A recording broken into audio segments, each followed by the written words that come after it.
जय हिंद साथियों। मैं अनिल माथुर स्वागत करता हूं आपके अपने YouTube channel mind alert creation में।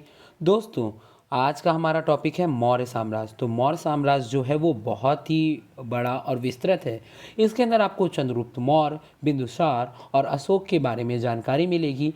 और अशोक और जो चंद्रगुप्त मौर्य हैं, इनका इतिहास बहुत ज़्यादा बड़ा है, तो इसलिए मैंने इसे आज डिस्क्रिप्टिव फॉर्म में प्लेस किया है। इसके बाद जब नेक्स्ट वीडियो आएगा तो उसमें आपको क्या मिलेगा, क्वेश्चन आंसर मिलेंगे।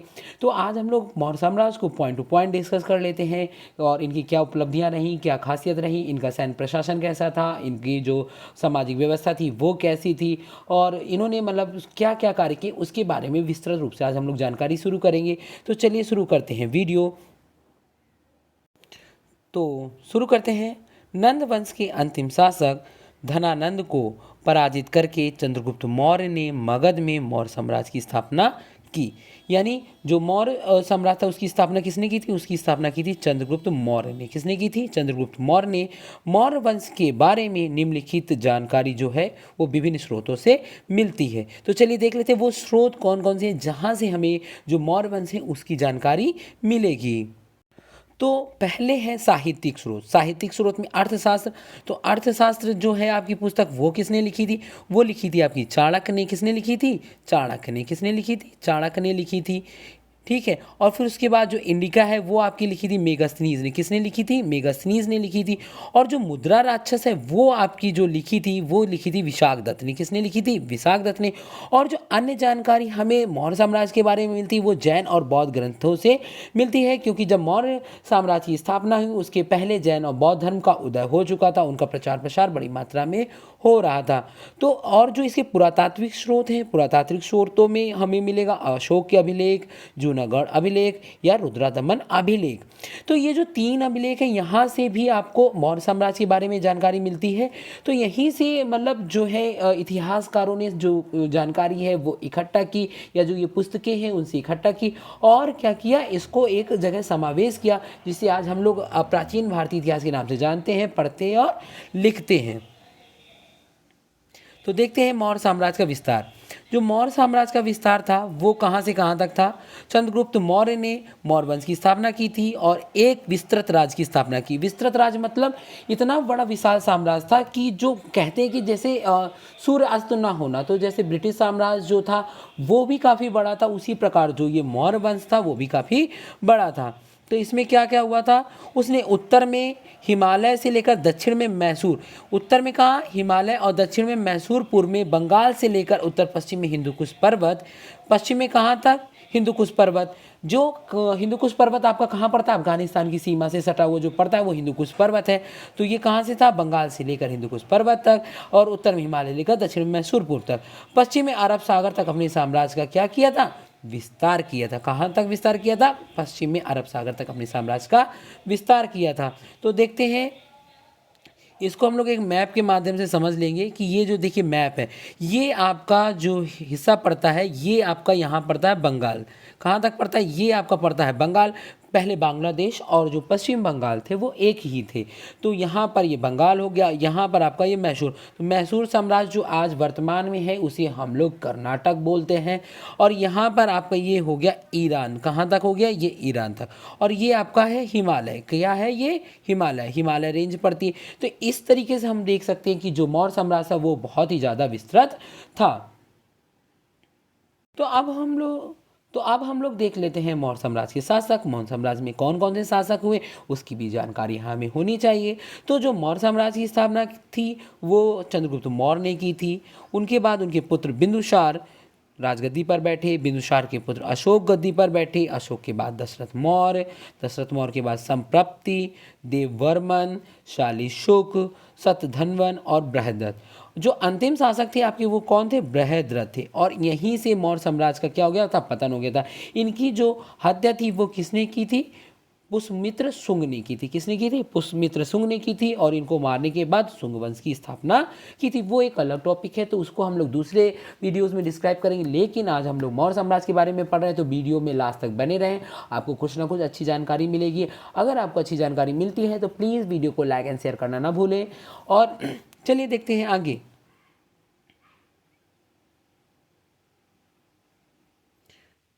तो अब हम लोग पढ़ेंगे चंद्रगुप्त मौर्य के बारे में। भाई इनके बारे में तो पढ़ना जरूरी, भाई मौर्य वंश की स्थापना इन्होंने की थी तो इनके बारे में पढ़ना जरूरी है। तो क्या कह रहे हैं कि जो चंद्रगुप्त मौर्य मौर्य वंश के प्रथम शासक तथा संस्थापक थे। कौन थे? चंद्रगुप्त मौर्य मौर्य वंश के प्रथम शासक तथा संस्थापक थे। 322 ईसा पूर्व नंद वंश के शासक धनानंद को पराजित करके वह मगध के राजा बने। चाणक्य को चंद्रगुप्त ने अपना प्रधानमंत्री बनाया और चाणक्य को कौटिल्य और विष्णुगुप्त भी कहते हैं। तो धनानंद को हराने के बाद चंद्रगुप्त मौर्य ने धनानंद की पुत्री दुर्धरा से विवाह कर लिया। किसकी पुत्री से? धनानंद की पुत्री जो थी दुर्धरा, उससे क्या कर लिया था? विवाह कर लिया था। तो ये एक जानकारी हमें अच्छी मिली कि जो धनानंद की पुत्री थी उसका विवाह किसके साथ हुआ था? हमारे अपने चंद्रगुप्त मौर्य जी के साथ हुआ था।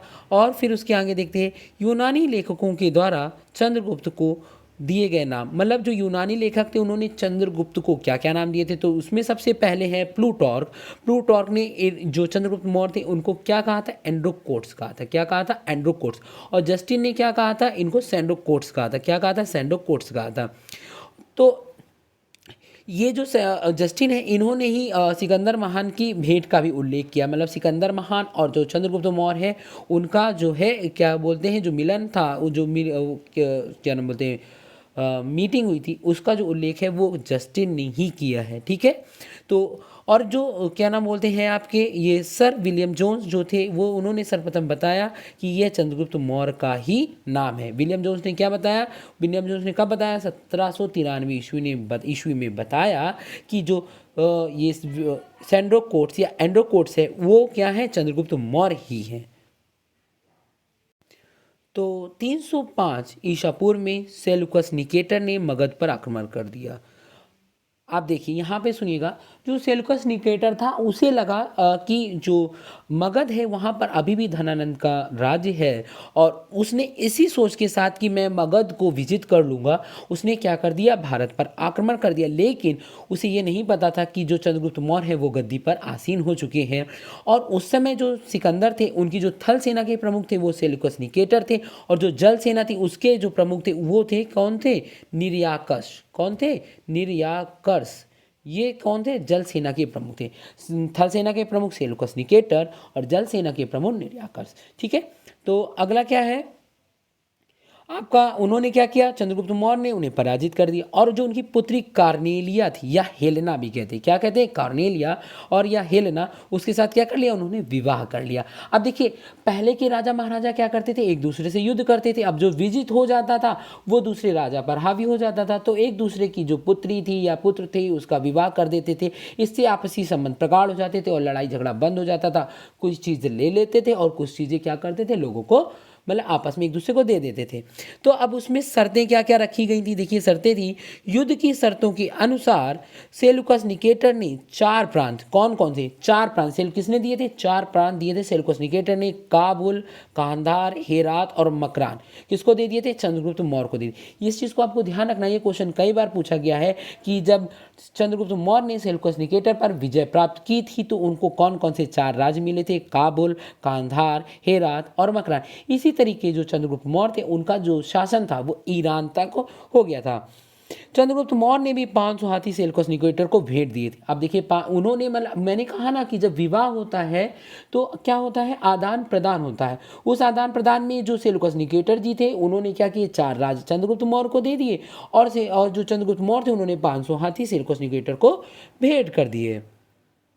अगला क्या है? सेल्यूकस निकेटर ने अपना राजदूत मेगास्थनीज को चंद्रगुप्त मौर्य के दरबार में भेजा। अब कौन था अपना राजदूत? मेगास्थनीज को भेजा। अब मेगास्थनीज क्या करते थे? राजदूत, जैसे मान लीजिए जैसे अपना भारत देश है, यहाँ पर कई देशों के दूतावास बने, तो मतलब जो भी जैसे वहाँ के यात्री घूमने आते हैं या कुछ उनको दिक्कत होती तो वो अपने दूतावास में संपर्क करते हैं और दूतावास जाकर के अपने देश में बताता कि नहीं नहीं ऐसी प्रॉब्लम हो गई है तो उसका निवारण किया जाए। उसी लिए सेल्यूकस निकेटर ने ये राजदूत मेगास्थनीज को कहाँ भेजा? चंद्रगुप्त मौर्य के दरबार में भेजा था और यहाँ की जो प्रॉब्लम होती थी वो उन्हें बताता था।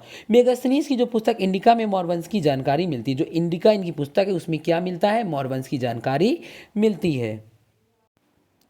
तो जैन गुरु भद्रबाहु से प्रभावित होकर चंद्रगुप्त मौर्य ने जैन धर्म अपना लिया और कर्नाटक में श्रवणबेलगोला में 298 ईसा पूर्व में संलेखना विधि द्वारा प्राण त्याग दिए। संलेखना विधि ऐसी होती है, मतलब आप जब तप करना शुरू करते हैं तो आप अन्न और जल का त्याग कर देते हैं। इस प्रकार जो आपको मृत्यु प्राप्त होती है यानी मोक्ष की प्राप्ति होती है उसे संलेखना विधि कहते हैं। और इन्होंने कहाँ प्राण अपने त्यागे थे? श्रवणबेलगोला में। और कौन सा सन था? वो 298 ईसा पूर्व था। और ये ध्यान रखिएगा, जो अशोक थे वो बौद्ध धर्म अपना कर रखे थे और जो चंद्रगुप्त मौर्य इन्होंने जैन धर्म की दीक्षा ली थी। ठीक है, तो किससे ली थी? भद्रबाहु से। किससे ली थी? भद्रबाहु से। अब देखिए हमारे पास टॉपिक है बिंदुसार। क्या है टॉपिक? बिंदुसार। तो बिंदुसार के बारे में जान लेते हैं, बिंदुसार के बारे में क्या क्या है। बिंदुसार चंद्रगुप्त मौर्य का उत्तराधिकारी बना। इनकी माता का नाम दुर्धरा था, यानी किसके पुत्र थे? दुर्धरा के पुत्र थे। बिंदुसार को अमित्रघात भी कहा जाता है, क्योंकि अमित्रघात का अर्थ होता है शत्रुओं का नाश करने वाला। सीरिया के शासक एंटियोकस ने अपना राजदूत डाइमेक्स को बिंदुसार के दरबार में भेजा था। किसके दरबार में भेजा था? कौन था? अब सीरिया का शासक कौन था? एंटियोकस। और किसको भेजा था? डाइमेक्स को। किसके दरबार में भेजा था? बिंदुसार के दरबार में भेजा था। ठीक है, तो अगला क्या है? अगला है, कह रहा है कि बिंदुसार ने सीरिया के नरेश से अंजीर, मीठी शराब तथा यूनानी दार्शनिक की मांग की थी। लेकिन अब क्या हुआ? एंटियोकस ने दो वस्तुएं, मीठी शराब तथा अंजीर तो भिजवा दिया, परंतु यूनानी दार्शनिक की मांग को ठुकरा दिया। उन्होंने कहा कि यूनानी कानूनों के अनुसार दार्शनिक का क्रय विक्रय नहीं किया जाता। मतलब जो हमारे दार्शनिक है, एक तरीके से कह दें कि ईश्वर के सम्मान वो उसे देखते थे, तो वो कहते थे हम उसका क्रय विक्रय नहीं करते। लेकिन जो उन्हें दो चीज़ें मिलनी थी, कौन कौन सी दो चीज़ें? मीठी शराब और अंजीर उन्हें मिल गया था। और किसने भेजा था? सीरिया के शासक एंटियोकस ने भेजा था। अब देखिए अगला फैक्ट क्या कह रहा है? बिंदुसार आजीवक जो संप्रदाय है उसके क्या थे? ये अनुयायी थे। तो ये आजीवक संप्रदाय मैंने जब जैन धर्म पढ़ाया था तो विस्तार से बताया था। आजीवक संप्रदाय की जो स्थापना थी वो मक्खली घोषाल ने की थी।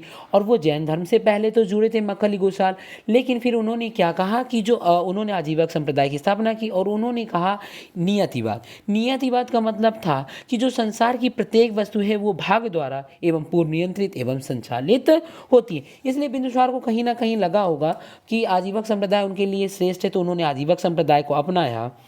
अगला पॉइंट कह रहा है बिंदुसार के समय तक्षशिला में विद्रोह हो गया। उस समय तक्षशिला का राजकुमार बिंदुसार का बड़ा बेटा सुसीम था। यानी बिंदुसार का बड़े बेटा कौन था? सुसीम था। कौन था? सुसीम था। वह विद्रोह दबाने में असफल रहा। तब बिंदुसार ने अपने छोटे बेटे अशोक, किसको? अशोक, जो उस समय अवंती का राज्यपाल था, कहा अवंती का राज्यपाल था, उसे विद्रोह को दबाने के लिए भेजा। और अशोक ने बड़ी ही क्रूरता पूर्वक विद्रोह को दबा दिया। जो बिंदुसार की मृत्यु के बाद अशोक मगध के सिंहासन पर बैठा। यानी अब बारी आ गई है जो मगध नरेश हैं वो अशोक, यानी अशोक महान के बारे में पढ़ने की। बिंदुसार की जब मृत्यु हुई तो अशोक जो थे वो राजगद्दी पर बैठे। अब देखिए राजगद्दी पर बैठने के बाद उन्हें क्या क्या करना पड़ा उसके बारे में हम जान लेते हैं। अशोक के बारे में, अशोक का जन्म 304 ईसा पूर्व पाटलिपुत्र में हुआ था। बौद्ध ग्रंथों के अनुसार अशोक ने राजा बनने के लिए अपने 99 भाइयों की हत्या कर दी थी। 99 भाइयों की हत्या करने के पश्चात इन्हें चंड अशोक की संज्ञा दी गई थी, क्योंकि कोई इतना क्रूर कैसे हो सकता है कि अपने 99 भाइयों की हत्या कर दे। 269 ईसा पूर्व अशोक का राज्याभिषेक हुआ। अशोक की माता का नाम सुरभद्रांगी था। क्या था? सुरभद्रांगी था। और यह इनकी माता का नाम धर्मा भी कहीं कहीं पर बताया जाता है। तो इनकी माता धर्मा या कह सकते हैं आपको सुभद्रांगी भी था। ठीक है, तो अब आगे क्या है? राज्याभिषेक के 8वें वर्ष पश्चात यानी 261 ईसा पूर्व में अशोक ने कलिंग पर आक्रमण कर दिया। कब आक्रमण कर दिया? 261 ईसा पूर्व अशोक ने कलिंग पर आक्रमण कर दिया और कलिंग को जीत लिया। पर कलिंग में हुए भीषण नरसंहार को देखकर अशोक का हृदय क्या हो गया? परिवर्तित हो गया। अब देखिए कोई भी व्यक्ति हो इतना खून खराबा जब देखेगा तो फिर उसे तो मतलब दया आएगी ही। और फिर उसने क्या कर दिया? अपनी ये सारी चीज़ें त्याग कर दी और फिर उसके बाद उसने बौद्ध धर्म को अपना लिया। अब क्या कहते हैं, बौद्ध धर्म की जो शिक्षा दीक्षा थी वो अशोक को किसने दी थी? उपगुप्त ने दी थी। किसने दी थी? उपगुप्त ने दी थी। ये हमें ध्यान रखना पड़ेगा। जो अशोक ने बौद्ध धर्म अपनाया था उसकी जो शिक्षा थी या दीक्षा थी उसे क्या कहते हैं? उसे किसने दिया था? उपगुप्त ने दिया था। तो अशोक का जो बौद्ध धर्म था वो उसका व्यक्तिगत धर्म था। उसने कभी भी बौद्ध धर्म को राजकीय धर्म घोषित नहीं किया। ये एक पॉइंट है समझने वाला कि बौद्ध जो था व्यक्तिगत रूप से अशोक जो थे व्यक्तिगत रूप से बौद्ध धर्म को अपनाते थे, मानते थे, लेकिन उन्होंने कभी किसी पर जबरदस्ती ये नहीं थोपा कि आपको बौद्ध धर्म अपनाना है या करना है। बस उन्होंने उसका प्रचार प्रसार किया और प्रचार प्रसार में वो बौद्ध धर्म लोग उसको पालन करने लगे या अनुयायी बनते चले गए। अशोक ने बौद्ध धर्म के प्रचार के लिए अपने बेटे महेंद्र एवं बेटी संघमित्रा को श्रीलंका भेजा था। कहाँ भेजा था? श्रीलंका भेजा था। अशोक ने आजीवक संप्रदाय के लोगों के लिए गया में बराबर की पहाड़ियों में 4 गुफाओं का निर्माण कराया था। देखिए, आजीवक संप्रदाय उनके पिताजी मानते थे, इसलिए उन्हें कहीं ना कहीं उनसे लगाव था। इसकी वजह से उन्होंने बराबर की जो पहाड़ियाँ थी उस पर क्या किया था? बराबर की पहाड़ियों में 4 गुफाओं का निर्माण करवाया था। ये चीज़ आपको ध्यान रखने वाली बात है कि अशोक ने जो 4 गुफाओं का निर्माण कराया था वो बराबर की पहाड़ियों में कराया था। और किसके लिए करवाया था? आजीवक संप्रदाय के लोगों के लिए कराया था। अशोक भारत का पहला ऐसा शासक था जिसने अपने संदेशों को अभिलेखों के माध्यम से जनता तक पहुंचाया। अशोक के अभिलेखों की भाषा जो थी प्राकृतिक थी, जिसे 4 लिपियों में लिखा गया था। तो हमें इस लिपियों को जानना बहुत ज़रूरी कि कौन कौन सी लिपियां थी, कैसी लिपियां थी। तो चलिए देख लेते हैं। ब्राह्मी लिपि या अभिलेख भारत में मिले हैं। कहाँ मिले हैं? भारत में मिले हैं। तो जो ब्राह्मी लिपि थी उसके अभिलेख कहाँ मिले? भारत में मिले। खरोष्ठी लिपि, इसके अभिलेख जो मिले पाकिस्तान से मिले। अरमाइक लिपि यह अफगानिस्तान से मिली। कहाँ से मिली है? अफगानिस्तान से।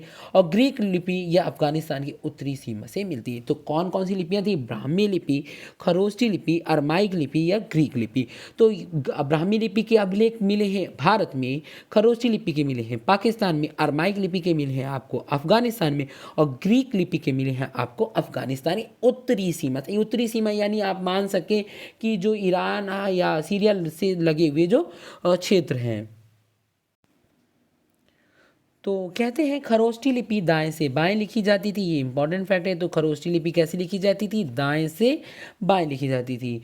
अशोक के अभिलेख को पढ़ने की पहली सफलता 1837 में, किसमें? 1837 में जेम्स प्रिंसेप को मिली थी। यानी जो इसके अभिलेख थे वो किसने पढ़े थे? जेम्स प्रिंसेप ने पढ़े थे 1837 ईस्वी में। कब पढ़े गए थे? 1837 ईस्वी में। अशोक ने अपने अधिकतर अभिलेखों में अपना नाम देवनामप्रिय यानी देवताओं का पसंद लिखा है। और कहीं कहीं पर इन्हें अशोक वर्धन भी कहा गया है। क्या कहा गया है? अशोक वर्धन। और तो इन्होंने अभिलेखों में मतलब अपने आप को क्या बताया? देवताओं का प्रिय। और राजा जो होते थे वो एक तरीके से आप मान के चलें कि देवताओं के प्रिय ही कहलाते थे। तो आगे देखते हैं कि क्या कह रहा है। मध्य प्रदेश की गुर्जरा, कहाँ पर? मध्य प्रदेश की गुर्जरा तथा कर्नाटक की मास्की, नेदर तथा उदिगोलान अभिलेखों में अशोक का स्पष्ट नाम अशोक लिखा हुआ है। मतलब कौन कौन से अभिलेख? मध्य प्रदेश का गुर्जरा, कौन कौन सा? मध्य प्रदेश का गुर्जरा, कर्नाटक का मास्की, नेदर तथा उदिगोलान जो अभिलेख है उसमें अशोक का नाम अशोक ही वर्णित है। तो राजस्थान के भाबरू अभिलेख, कौन सा? राजस्थान का जो भाबरू अभिलेख है वहाँ पर अशोक ने खुद को मगध का सम्राट बताया। क्या बताया? मगध का सम्राट बताया। यानी कौन सा अभिलेख से? भाबरू अभिलेख से ये ज्ञात होता है कि जो अशोक थे वो मगध के ही सम्राट थे। मतलब उन्होंने इस तरीके की चीज़ें इसलिए की ताकि जो हमारी आगे आने वाली पीढ़ी है वो उनके जो कार्य हैं, कृत्य हैं, उसके बारे में अच्छे से जान सके। अब देख लेते हैं अशोक की धम्म यात्रा। अशोक की धम्म यात्रा क्या कह रही है? अशोक ने लोगों को नैतिकता सिखाने के लिए जो नियम कानून संहिता बनाई उसे ही धम्म कहते हैं। तो यानी धम्म किसे कहते हैं? जो नियम और कायदे कानून के जो नियम थे उसे ही धम्म कहा जाता है। अशोक का धम्म स्वनियंत्रण पर आधारित था। काहे पर आधारित था? स्वनियंत्रण पर आधारित था। अशोक ने कहा है कि व्यक्ति अपने माता पिता की आज्ञा माने, व्यक्ति ब्राह्मण तथा भिक्षु का आदर करे, व्यक्ति दास तथा सेवकों के प्रति उदार रहे, व्यक्ति को जियो और जीनो दो का पालन करना चाहिए। अशोक ने क्या कहा है धम्म में? जियो और जीने दो का पालन करना चाहिए। अब हम लोग जानकारी प्राप्त कर लेते हैं या देख लेते हैं अशोक के चतुर्दश अभिलेख। चतुर्दश मतलब 14 अभिलेख। तो पहला अभिलेख क्या कहता है, इसमें किस पर बल दिया गया है, इस पे अहिंसा पर बल दिया गया है, यानी पशु बलि की निंदा की गई। मतलब उन्होंने अपने जो राज था उस पर क्या किया गया था, पशु बलि पर क्या करा दिया था, रोक लगा दी थी, और उन्होंने अहिंसा को बल दिया था। आपका जो द्वितीय शिलालेख है उसमें मनुष्य के साथ पशु चिकित्सा की भी चर्चा है, यानी उनके राज्य में मनुष्यों का भी इलाज होता था और पशुओं का भी इलाज होता था। और तृतीय जो शिलालेख है उसमें अशोक ने 3 अधिकारी, राजयोग, युक्तक तथा प्रदेशक का चर्चा किया जो धर्म के प्रचार के लिए थे। आप क्या करते थे, जो रज्जुक थे वो वर्तमान में जो आधुनिक हमारे जिलाधिकारी हैं उनके जैसे थे, जिसे राजस्व तथा न्याय दोनों क्षेत्रों में अधिकार प्राप्त थे। और जो युक्तक हैं या जो आपके प्रदेशक हैं उनको क्या किया गया था, काफिले जो कारवां थे उनकी देखभाल करने के लिए कहा जाता था। और मतलब इस तरीके के जो उन्होंने कार थे वो विभाजित करके रखे हुए थे। जो चौथा अभिलेख है उसमें इन्होंने क्या किया, इसमें भैरी घोष यानी युद्ध के स्थान पर धर्म घोष नीति की चर्चा की। उन्होंने कहा कि युद्ध आपको नहीं करना चाहिए और नीतियों का पालन करना चाहिए। पांचवां शिलालेख इसमें कहता है, इसमें धम्म महापात्र नामक आधिकारिक चर्चा है जो धार्मिक जीवन की देखरेख करता था। मतलब जो यात्राएं हैं या पूजा पाठ है वो कौन नियंत्रित करता था, महापात्र। कौन सा, महापात्र। छठवां शिलालेख इसमें अशोक ने कहा है कि मेरा अधिकारी जन कल्याण के लिए जब चाहे मुझसे मिल सकता है। मतलब वो ये नहीं कहते थे कि मैं रात में विश्राम करूं तो आप मुझसे ना मिल, अगर किसी को प्रॉब्लम है, किसी को दिक्कत है तो आप मुझसे कभी भी किसी वक्त भी मिल सकते हैं। सातवां अभिलेख इसमें अशोक ने विभिन्न धर्मों के आपसी समन्वय की बात की है। यह सबसे बड़ा शिलालेख है, यानी अगर आपसे पूछा जाए सबसे बड़ा शिलालेख कौन सा है तो जो सातवां शिलालेख है वो सबसे बड़ा है। और ये कहाँ मिला था, एरागुडी में। कहाँ मिला था, एरागुडी में। तो आठवां जो शिलालेख है इसमें अशोक के धम्म यात्रा की चर्चा है जो इसकी राज्याभिषेक से 8वें वर्ष से प्रारंभ होती है। राज्याभिषेक के 10वें वर्ष वो कहाँ गए थे, गया गए थे। और राज्याभिषेक के 20वें वर्ष में लुम्बिनी गए थे। लुम्बिनी अब इसलिए गए थे क्योंकि वो जानते हैं कि बौद्ध धर्म का प्रचार प्रसार वहीं से शुरू हुआ था। जो नवा अभिलेख है इसमें सच्ची भेंट और शिष्टाचारों का वर्णन है, यानी आप किसी से मिलते हैं तो आप उसके साथ शिष्टाचार के व्यवहार कीजिए। 10वां अभिलेख है इसमें राजा व अधिकारी हमेशा प्रजा के हित में सोचें। मतलब आज के वर्तमान सांसदों और विधायकों के तरीके नहीं कि केवल अपना हित सोच रहे हैं और पैसा अपनी जेब में भर रहे हैं। जो 11वां अभिलेख है वो करता है धर्म की व्याख्या। 12वां अभिलेख है इसमें स्त्रियों की स्थिति में सुधार की स्त्री महापात्र नामक अधिकारी की चर्चा। मतलब उन्होंने केवल अपने या प्रजा के लिए ही नहीं सोचा, उन्होंने विशेषता जो है स्त्रियों के लिए भी सोचा। तो उन्होंने इसीलिए क्या किया, स्त्री महापात्र नामक अधिकारी बनाया जो क्या करता था, जो महिलाओं से संबंधित जो भी दिक्कतें थी वो राजा तक पहुंचाती थी। 13वां अभिलेख इसमें कलिंग युद्ध की चर्चा है। 14वां अभिलेख अशोक ने जनता को धार्मिक जीवन व्यतीत करने के लिए प्रेरित किया। मतलब धार्मिक जीवन, पशु बलि पर रोक लगा दी, पशुओं धार्मिक क्रियाकलापों पर और जो हिंसा है उसको रोकने, मतलब कई तरीकों की जो पाबंदियां थी उसने लगा दी थी। और लोगों को कहा था धार्मिक जीवन जिए ताकि आपका जीवन अच्छा हो, स्वस्थ हो और आगे तक चल सके। जो अगला है, अगला हम लोग जो पढ़ेंगे प्रमुख अध्यक्ष। प्रमुख अध्यक्ष कौन कौन से थे, अशोक ने कौन कौन से जो अध्यक्ष थे वो बनाए थे। तो उसमें सबसे पहला है शुल्काध्यक्ष, जो व्यापार से प्राप्त कर चुंगी एकत्रित करता था। मतलब जो कर होता था शुल्काध्यक्ष वो करता था। और जो पौतवा अध्यक्ष थे वो माप तौल के मान को नियंत्रित करने वाला था। मतलब जो माप तौल अगर निर्धारित की गई कि आपको 1 किलो में इतना देना है तो इतना ही देना है, उसकी जो नियंत्रण करता था कौन करता था, वो पौतवा अध्यक्ष करता था। सूत्राध्यक्ष करता था वस्त्र उद्योग मंत्री था। कौन था, वस्त्र उद्योग मंत्री। शूनाध्यक्ष बूचड़खाने यानी चर्म उद्योग का अध्यक्ष। लक्षणाध्यक्ष टकसाल का अध्यक्ष। अश्वाध्यक्ष घोड़ों की देखभाल करने वाला। हस्त्याध्यक्ष हाथियों की देखभाल करने वाला। अकाराध्यक्ष खान मंत्री। और सीताध्यक्ष कृषि मंत्री। कौन था, सीताध्यक्ष कौन था, होता था कृषि मंत्री होता था आपका। जो अब आगे है मौर्यकालीन सैन्य व्यवस्था, इसके बारे में भी हम लोग थोड़ा देख लेते हैं। कि मैंने बोला था कि आपका जो आज टॉपिक है एक ही वीडियो में कवर करूंगा, अच्छे से कवर किया है मैंने। और अगर आपको वीडियो अच्छी लग रही है तो प्लीज़ अपने दोस्तों के साथ शेयर करना ना भूलें। यूनानी इतिहासकारों के अनुसार चंद्रगुप्त की सेना में 6 लाख पैदल, 30,000 अश्वारोही, 9,000 गज सेना, 8,000 रथ सेना थी। मेगास्थनीज के अनुसार सेना की देखरेख के लिए एक अलग विभाग था। इस विभाग में 30 सदस्य थे। उच्च अधिकारियों को महामात्रा कहा जाता था। कौटिल्य के अनुसार राजा को परिस्थिति के अनुसार 3 प्रकार का युद्ध करना चाहिए। कौन कौन सा, प्रकाश युद्ध, आमने सामने के युद्ध, ठीक है, कूट युद्ध, चालाकी तथा छलबाजी से युद्ध, और दूसरी युद्ध यानी अप्रत्यक्ष युद्ध, शत्रुराज में गृह युद्ध छिड़वा देना। तो कौटिल्य ने कितने प्रकार के युद्धों की व्याख्या की? 3 प्रकार। कौन कौन से? प्रकाश युद्ध, कूट युद्ध और तूषणीय युद्ध। अब है हमारी सामाजिक व्यवस्था। सामाजिक व्यवस्था के बारे में हम लोग देख लेते हैं। चाणक्य ने अर्थशास्त्र में परंपरागत 4 वर्णों का उल्लेख किया है। कौन कौन से? ब्राह्मण, क्षत्रिय, वैश्य या शूद्र, जो कि आपके पुराने यानी प्राचीन वैदिक सभ्यता से भी चले आ रहे। कौन कौन से? ब्राह्मण, क्षत्रिय, वैश्य और शूद्र। मेगास्थनीज ने चातुर्वर्ण व्यवस्था को उल्लेख नहीं किया था, किंतु उसने आर्थिक आधार पर भारतीय समाज को 7 वर्गों में बांटा। मतलब वो जो कहते नहीं 4 वर्ण, उसका वो सपोर्ट नहीं करते हैं। वो किसका सपोर्ट करते हैं? वो 7 वर्गों का सपोर्ट करते हैं। और उन्होंने ये आर्थिक आधार पर बांटा था। पहला क्या था? दार्शनिक। इसके अंतर्गत पुजारी, भिक्षु, विद्वान आदि आते थे। कृषि, मेगास्थनीज ने 7 वर्गों में कृषकों की संख्या को सर्वाधिक बताया है। तीसरा पशुपालक, ये पशुपालन का कार्य करते थे। व्यापारी, शिल्पी ये अधिकांशतः नगरों में निवास करते थे। पांचवा सैनिक, समाज में किसानों के बाद सैनिक सर्वाधिक संख्या में थे। निरीक्षक, ये समाज में व्यवस्था का निरीक्षण करते थे। मंत्री, समाज में इसके अंतर्गत शासक वर्ग आता था।